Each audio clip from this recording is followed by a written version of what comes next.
Les harkis ont-ils été convaincus par le discours de François Hollande? Lors d'une cérémonie dans la cour des Invalides ce matin, le président de la République a fait suite à l'une de ses promesses de campagne en reconnaissant la responsabilité des gouvernements français depuis 50 ans dans ce qu'il a appelé l'abandon des harkis, que ce soit ceux qui ont été victimes de représailles en restant en Algérie ou les familles qui ont été transférées en France dans des conditions inhumaines, a dit le chef de l'État.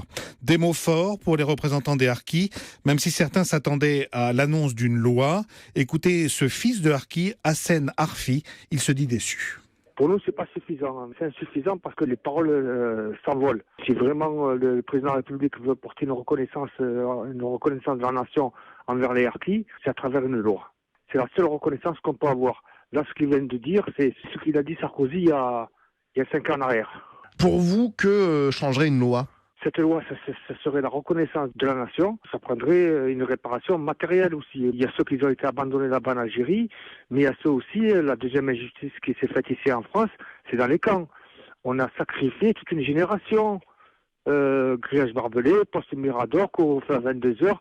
Et pendant 14 ans, on était où? Il y a eu toute une génération qui a été sacrifiée. Les paroles, c'est toujours la même chose. Moi, personnellement, je suis déçu. On s'attendait à un geste plus fort que ça. La réaction d'Hassen Arfi, il répondait à Walid Berissoul pour Europe 1.